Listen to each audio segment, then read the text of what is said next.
Alhamdulillahirabbil alamin. Wassalatu wassalamu ala asrafil anbiya'i wal mursalin wa ala alihi wa ashabihi rasulillahi ajmain. Pertama dan terutama sekali, marilah kita ucapkan puji dan syukur kehadirat Allah Subhanahu wa taala yang telah melimpahkan rahmat dan karunia-Nya kepada kita semua sehingga kita dapat berkumpul di pagi yang cerah ini. Salawat beriringkan salam, tak bosan-bosannya kita hadiahkan kepada pucuk pimpinan umat Islam sedunia, yakninya Nabi besar Mustafa Muhammad. Yang saya hormati Ibu Kepala Sekolah, Bapak Ibu Wakil Kepala Sekolah, Bapak Ibu Majelis Guru dan Pegawai. Yang saya hormati Ustadz Fadri Saputra Caniago sebagai pemateri kita. Tanpa memperpanjang kata mukadimah, langsung saja masuk ke acara kita yang pertama, yaitu pembacaan kalam ilahi dan sari tilawah yang akan dibacakan oleh Harliandi Hidayatul Akbar dan Deca Maharani. Kepada Harli dan Deca disilahkan. A'udzu billahi minasy syaithanir rajim.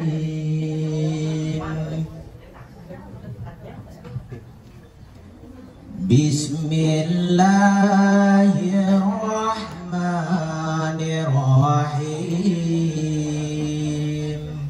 Terjemahan surat Ali Imran ayat 144 dan surat Al-Ahzab ayat 21 sampai 22. Aku berlindung kepada Allah jauh dari godaan syaitan yang terkutuk dengan menyebut nama Allah yang Maha Pengasih lagi Maha Penyayang. Wa ma Muhammadun illa rasulun qad qalat min qablihi rusul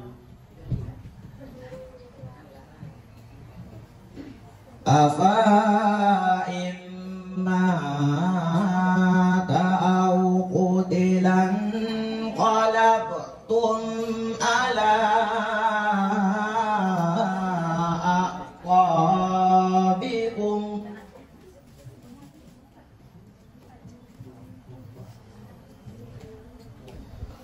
wa man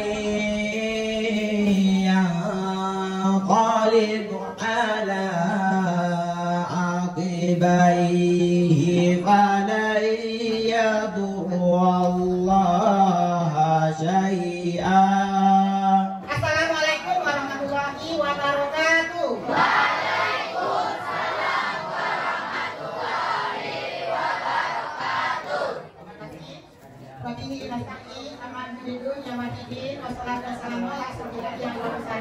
warahmatullahi wabarakatuh. Puji syukur kita ucapkan kehadirat Allah Subhanahu wa taala. Alhamdulillah, acara kita yang kita sudah rencanakan hari ini peringatan Maulid Nabi besar Muhammad sallallahu alaihi wasallam. Kita masih diberikan kesempatan oleh Allah. Untuk itu marilah kita sama-sama bersyukur dengan anugerah yang diberikan oleh Allah kepada kita. Bismillahirrahmanirrahim. Kapayakumbah daya oto painyo hari Senayan. Terimalah salam dari Ambo kepada hadirin sekalian. Assalamualaikum warahmatullahi wabarakatuh. Waalaikumsalam warahmatullahi wabarakatuh. Innal hamdalillah nahmaduhu wa nasta'inu wa nastaghfiruhu wa na'udzu billahi min shururi anfusina wa min sayyiati a'malina. May yahdihillahu fala mudilla lahu wa may yudlilhu fala hadiya lahu. Asyhadu an la ilaha illallah wa la syarika lahu wa asyhadu anna Muhammadan 'abduhu wa rasuluhu la nabiyya ba'da. Qala Allah Ta'ala fil Qur'anil Karim ba'da a'udzu billahi minasy syaithanir rajim. Bismillahirrahmanirrahim. Rabbi shrah li sadri wa yassir li amri wahlul 'uqdatam min lisani yafqahu qawli. Pertama-tama dan yang paling utama dan yang diutamakan oleh para ulama, marilah senantiasa kita panjatkan puji dan syukur kita atas kehadiran Allah Subhanahu wa taala. Jadi adik-adik Ustaz, Allah di dalam Al-Qur'an itu mengingatkan kepada kita Bismillahirrahmanirrahim, la in syakartum la azidannakum. Tolong didengar, ini penting ini.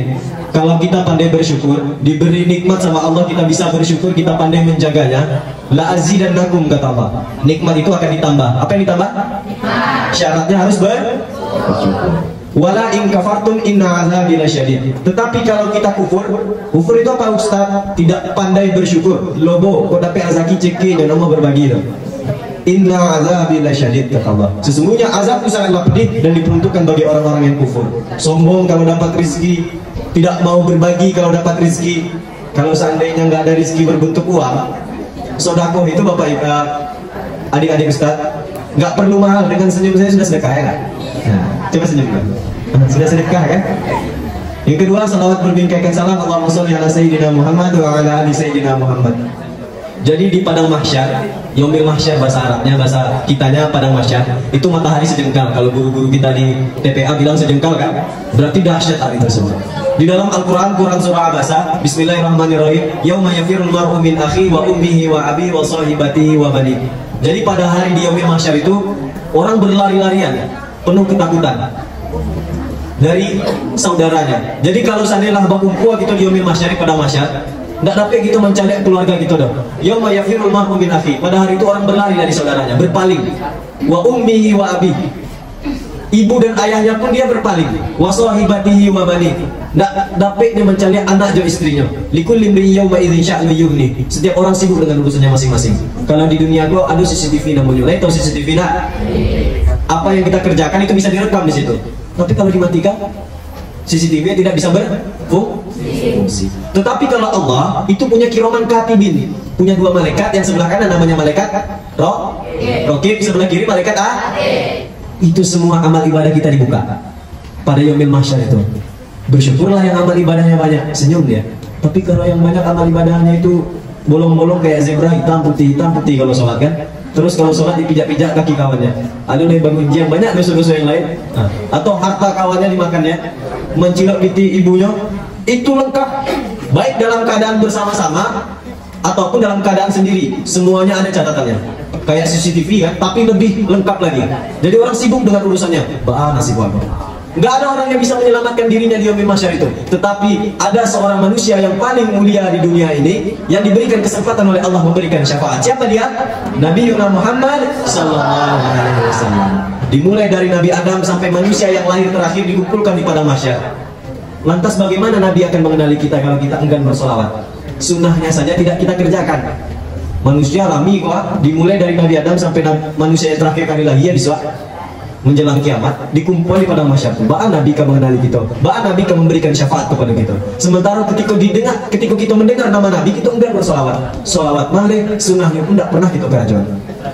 Apa yang diperintahkan kita langgar, apa yang dilarang kita kerajuan. Bahkan caranya kita akan mendapatkan syafaat. Sementara itu yang kita nanti. Mohon maaf Ustaz terlambat, mohon maaf Bu. Kata penghormatannya terlewat tadi Bu. Yang sama-sama kita hormati, namanya Ustaz juga manusia kan.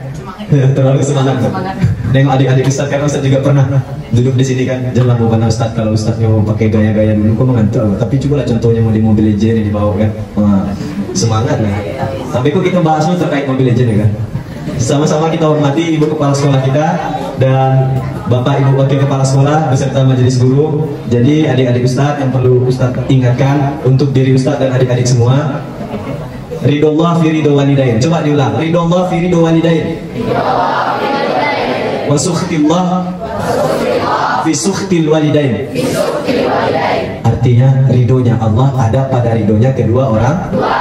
Murkanya Allah ada pada murkanya kedua orang. Siapa orang tua kita di sekolah? Nah, lain yo murkanya Allah. Jangan melawan ke guru. Lain yo ridhonya Allah. Taat kepada guru. Mohon maaf, penghormatannya terlambat. Jadi kita membahas tentang Maulid Nabi. Sebelumnya Ustadz juga ingin berkenalan lah. Lain boleh Ustadz berkenalan. Nama Ustadz Fajri Saputra Caniago. Ustadz lahir di Kota Batam. Ustadz tidak lahir di Sumatera Barat. Tetapi Ustadz, orang tua Ustadz asli Padang Pariaman. Ibu Ustadz kalau ayah asli Pasisia. Bersebut di Batam, lahir Ustadz. Masih mahasiswa. Ustadz kuliahnya di 2 kampus di Padang. Kampus yang pertama Universitas Islam Negeri Imam Bonjol Padang. Jurusannya Bahasa dan Sastra Arab, semester 7. Tinggal nyusun, mudah-mudahan bulan 1 bisa sidang skripsi. Amin. Ini biasanya muka-muka terzolimi, ini kan doanya mustajab. Enggak lah, enggak terzolimi. Yang kedua, Ustadz kuliah di Universitas Taman Siswa Padang. Nah, Tamsis, jurusan ilmu hukum. Tema kita pada pagi hari yang berbahagia ini adalah tentang Maulid Nabi. Jadi adik-adik Ustaz yang dirahmati oleh Allah, bahwasanya baginda besar Nabi Muhammad SAW merupakan Nabi yang paling mulia, Nabi yang diutus pada zaman jahiliyah, yang ketika Nabi lahir itu penuh dengan keajaiban. Kenapa ada keajaiban? Ada api di Persia. Ada apa di Persia? Api yang tidak pernah padam, disembah oleh orang Majusi. Tetapi ketika Nabi lahir, padam api itu. Saking penuh keajaibannya lahirnya Nabi. Ada raja namanya Raja Abraha. Siapa raja ya? Raja Abraha. Dan Raja Abraham loh. Raja Abraha. Raja Abraha ini memimpin sebuah tentara bergajah. Tentara bergajah. Makanya tahun kelahiran Nabi disebut tahun gajah. Karena ada tentara bergajah dipimpin Raja Abraha hendak menghancurkan Ka'bah, hendak menyerang kota Makkah, hendak menghancurkan Ka'bah. Dan itu terekam di dalam Quran surah Al-Fil. Surat Al-Fil. Yo, sama-sama kita baca.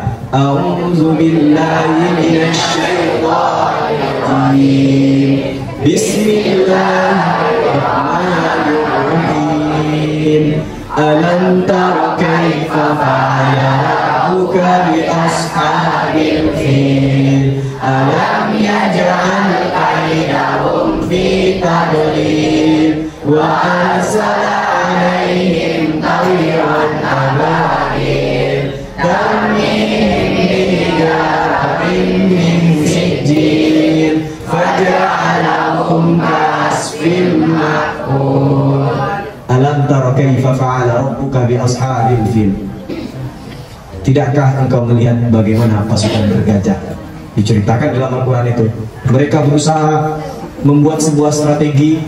Jadi kalau main Mobile Legends itu kan kita, kalau mabar itu kan sama teman-teman itu pasti diskusi dulu kan. Ah, ini yang mage pakai tank tapi jangan jadi beban tim kan. Nah, jadi tentara Abraha itu dipimpin oleh tentara bergajah itu dipimpin oleh Raja Abraha. Dia buat strategi juga. Tetapi strateginya menggunakan gajah. Berusaha untuk menghancurkan kota Makkah, terutama Ka'bah itu mau dihancurkan.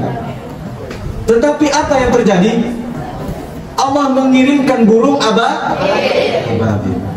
Jadi burung ababil ini membawa batu dari sijil, batu dari neraka, dan digunakan untuk tarmihim bihijaratin min sijil. Dilemparlah tentara tadi. Sudah berusaha untuk membuat strategi paling bagus, ternyata Allah kirimkan burung ababil, hancur tentara tersebut. Seperti apa kata Allah hancurnya tentara tersebut? Ka'asfin bin ma'kul, seperti daun yang dimakan oleh ular. Kode daun dimakan ya ulean terjadi. Belum hancur daun itu. Nah, baitulah tentara bergajah. Singkat cerita, mulailah beranjak ke masa remaja Nabi.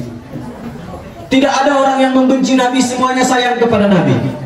Ketika Nabi lahir, semuanya bahagia, terutama pamannya Abu Lahab. Bayangkan, Abu Lahab dulu bahagia, walaupun akhirnya dikutuk di dalam Al-Quran itu. Dipotong 100 unta untuk merayakan kelahiran keponakannya. Ketika sudah remaja, masa kanak-kanak, sudah lewat masuk remaja, itu nggak ada yang benci dengan Nabi, semuanya senang. Semuanya bahagia, karena akhlaknya baginda Nabi. Sampai-sampai Nabi itu diberi gelar Al-Amin. Apa artinya? Dapat dipercaya. Nabi Muhammad itu bergelar Al-Amin, dipercaya. Tetapi kapan orang mulai membenci Nabi? Orang-orang Quraisy itu kapan mulai membenci Nabi? Ketika Nabi sudah beranjak dewasa, sudah menerima wahyu, Nabi naik di atas bukit, dikumpulkannya orang kafir Quraisy. Ya ma'asyiral Quraisy, wahai orang-orang Quraisy, jikalau aku katakan kepada kalian ada pasukan yang hendak menghancurkan kampung kita ini, percaya nggak kalian? Apa kata mereka? Kami percaya. Diulangi kedua kalinya oleh Nabi. Lai percaya kalian kalau aku katakan iku ada pasukan yang hendak menyerang kampung kita ke kota Makkah. Lai percaya kalian apa kata orang Quraisy? Percaya. Karena engkau Al-Amin, dimulai engkau ketek sampai kini alun pernah engkau baduto. Bayangkan. Percaya orang sama Nabi. Kali ketiganya Nabi bertanya, apa kata Nabi? Sesungguhnya aku sudah diutus oleh Tuhanku menerima wahyu dan diperintahkan kepada aku agar kalian menyembah kepada Tuhanku. Bagaimana pandangan kalian? Yang menentang pertama kali bukan orang lain, adalah paman Nabi. Yang ketika Nabi lahir dia bahagia, dipotongnya 100 unta, didabiannya 100 unta, diagiannya makan ram, dia karena bahagianya lahir keponakannya. Tapi ketika Nabi sudah berdakwah, pamannya itu pula yang menentang. Apa kata pamannya? Taban laka ya Muhammad, alihada jama'tana. Binasalah engkau wahai Muhammad. Apa karena ini engkau mengumpulkan kami? Di antara kami kau ada yang berniaga atau mengalih? Kami punya aktivitas lain, engkau kumpulkan kami modeko untuk mendengarkan perkataan seperti ini. Binasa engkau wahai Muhammad. Tetapi Nabi tidak membalasnya. Allah yang membela Nabi. Langsung turun ayat Quran surah Al-Amin. Al-Lahab. Nah akhirnya Nabi sudah berdakwah, hijrah ke Madinah, kembali lagi namanya Fathul Makkah, dan di penghujung akhir ayat Nabi, apa yang Nabi sampaikan? Halo? Ketika Nabi sudah mau meninggal, apa kata Nabi? Umatku. Bahasa Arabnya? Ummati. Berapa kali? Coba bayangkan. Nabi ketika sudah di penghujung hidupnya, yang diingatnya siapa? Umatnya. Nah coba bayangkan kalau seandainya tahu Nabi ketika masuk waktu sembahyang karajunya anjung ngepus reng apa? Ngepus reng. Hayya 'alas shalah. Adalah matinya. Sabar bentar lagi nanti comeback. Aduh nak. Tinggal main Mobile Legends dulu. Makanya kalau main kok dicari waktunya. Alah salah CPR gitu. Lain tak ada waktu sembahyang. Ikut indah. Kamu masuk bang ketemu gari amat baru ada sahabat tadi season. Sahabat tadi sih. Kancang ke game Z. Coba perhatikan di dalam lafaz azan. Coba perhatikan di lafaz azan ini. Coba adik-adik bisa tolong dengar. Setelah hayalah sholat apa? Hayalah artinya menuju kemenangan. Haya di dalam bahasa Arab itu mari, artinya adalah seruan atau ajakan yang berbentuk lebih dekat. Kalau bahasa Arab itu ada bahasa dekat, ada bahasa Jawa. Haya ke dekat. Itu disuruh, mari sini, aku beri engkau kemenangan. Aku beri engkau kemenangan. Apa? Diberi kemenangan, tapi syaratnya apa? Hanya Allah sholahnya jangan tinggal. Hanya Allah sholah. Mari mendirikan sholat. Baru hanya Allah falah. Mari menuju kemenangan. Kita akan diberi kemenangan kalau kita sholat. Karena sholat tiang sholat tiang agama. Nah, kebangunan gua. Kebangunan. Lah ado, anu kok aktornya lah do. Tahu-tahu tiangnya rubuh aja. Anu terjadi. Hah? Kok tiangnya kok hilang ya? Ada terjadi. Runtuh enak. Begitu juga dengan keimanan kita. Begitu juga dengan akhlak kita. Begitu juga dengan kepribadian kita. Kalau tidak kita perbaiki sholat kita, kalau tidak kita perbaiki sholat kita, yang lainnya juga akan runtuh. Bagaimana nasib negara kita? Kalau seandainya yang muda-muda malas untuk pergi sholat. Apa hubungannya kalian muda dengan negara Ustaz?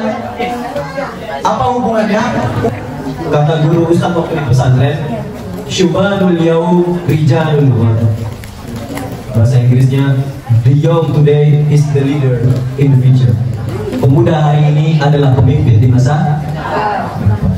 Coba bayangkan bagaimana nasib suatu bangsa negara kita ini kalau adik-adik Ustaz, terus yang seumuran Ustaz itu kerjaannya ngetrek-ngetrekan, malam minggunya balap-balapan. Ustaz itu sama pengurus masjid di Masjid Hidayah, lain tahu makan lomba-lomba? Lain tahu enggak? Di rumah makan lomba itu selalunya ada musajid, namanya musajid Hidayah. Di situ setiap malam minggu Ustaz rutin memberikan kajian wirid remaja setelah Ba'da Isya. Judulnya ngopi, apa? Ngopi. Ngobrol perkara iman. Apa kata Ustaz ke kawan-kawan remaja di situ? Kalau di luar malam minggu orang pai pacar-pacaran, yang jomblo mungkin pai balap-balapan, atau ada mabar jogetnya, baik itu PUBG, Free Fire, yang game ada pintu lah. Tahu Ustaz ya? Halo, saya bilang gue pecinta game itu Ustaz ah. Game-game itu mabar-balapan tuh. Ustaz aja idenya kan. Bagi yang pecinta Mobile Legends yang main di Mobile Legends ya. Tapi kata Ustaz ke kawan-kawan di remaja situ, itu kok orang-orang terpilih. Ketika orang pai pacaran, pai balapan, pai main game dan pintu, kita kumpul risiko. Kita mengaji. Kita mengaji. Dan menurut Ustaz mungkin di beberapa masjid itu banyak kajian remaja dong. Nah, adik-adik Ustaz jangan sampai ketinggalan informasi. Apa? Jangan ketinggalan informasi. Kalau ada di masjid atau di surau kita kajian wirid remaja, hadir. Jangan ditinggalkan. Karena ingat, ketika Nabi sudah di penghujung hidupnya, yang diingatnya adalah bagaimana nanti Nabi melihat kelakuan kita ini. Sementara di padang mahsyar ini dilihat semua, diperlihatkan semua kerjaannya. Yang sembahyang main-mainan Pak, yang karajonya membiak pikiran Pak, sekecil apapun kebaikan juga akan kita terima balasannya. Bahkan dikatakan kalau seandainya kita memindahkan duri di jalan supaya tidak terpijak di urang, itu lapala. Waman ya'mal mithqala dzarratin khairan yarah, wa man ya'mal mithqala dzarratin syarran yarah. Sekecil apapun kebaikan dan keburukan akan kita dapatkan balasannya. Oleh karena itu, harapan Ustaz di dalam peringatan Maulid Nabi ini, cobalah. Halo.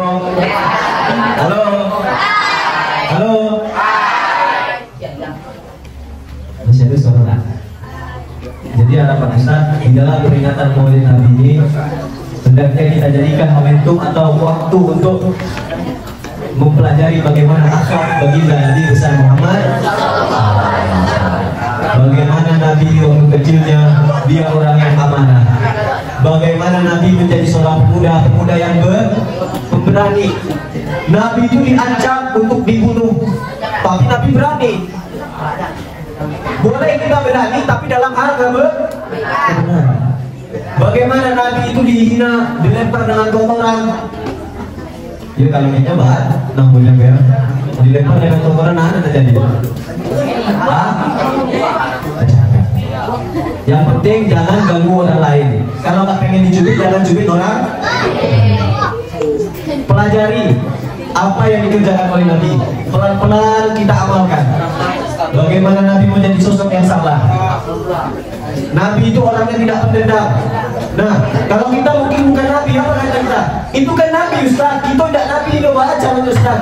Oleh karena itu, kembali Ustaz ingatkan, di dalam perayaan Maulid Nabi ini, sama-sama, khususnya untuk diri Ustaz dan adik-adik Ustaz, mari kita pelajari bagaimana sirah nabawiyah, kisah-kisah Nabi, bagaimana Nabi menjadi seorang pemuda, bagaimana akhlaknya. Karena kita semua ini akan menjadi calon pemimpin. Bagaimana nanti nasib bangsa kita, negara kita ini, provinsi kita ini, kabupaten bahkan negara kita, itu tergantung dengan Pak Camai, ikut tunggu betul nak? Pak Wadi ikut pensiun betul nak? Tak tunggu loh. Kalau bisa dia mendaftar lagi betul nak? Masih ada penggantian? Hah? Baca dong. Iya. Mantap dong. Baca deh. Dia nggak bahagia. Tetapi syaratnya harus belajar sekarang, persiapkan dirinya. Mana tahu di sini ada yang nanti jadi bupati, amin. Tapi syaratnya harus Man arada dunia fa'alaihi bil ilmi Wa man arada al-akhirah fa'alaihi bil ilmi wa man aradahuma fa'alaihi bil ilmi. Artinya barang siapa yang mau dunia itu harus dengan ilmu. Barang siapa yang mau akhirat harus dengan ilmu. Barang siapa yang mau kedua-duanya harus dengan ilmu. Tapi perlu ingat, al-adabu fawqa ilmi. Adab posisinya di atas ilmu. Jadi kalau kita sudah belajar, sudah menjadi orang yang cerdas, jangan lupa sopan santun, adab itu derajatnya lebih tinggi daripada ilmu. Iblis itu cerdas kah? Iblis cerdas kah? Tinggi saja ilmu iblis, tapi ada yang keluar dari surga. Sombong itu orang yang tidak beradab. Jadi jangan pernah jadi orang yang sombong. Mungkin ini yang dapat kita sampaikan. Kurang lebihnya mohon maaf. Terima kasih atas segala perhatian. Ustaz tutup. Wassalamualaikum warahmatullahi wabarakatuh.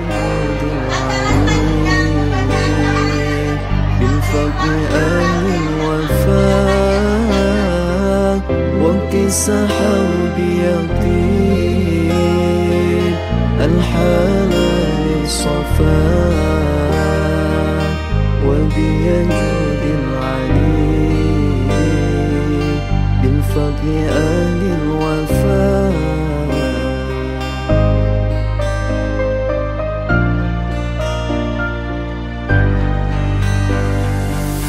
telah lahir cahaya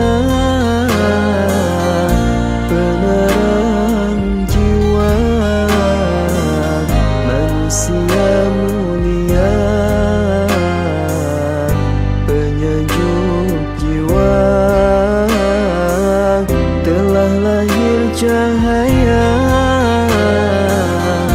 penerang jiwa manusia mulia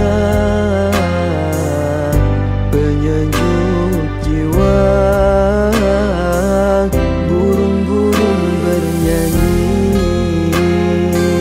matahari berseri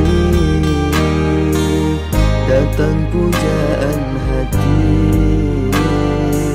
sebagai obat diri.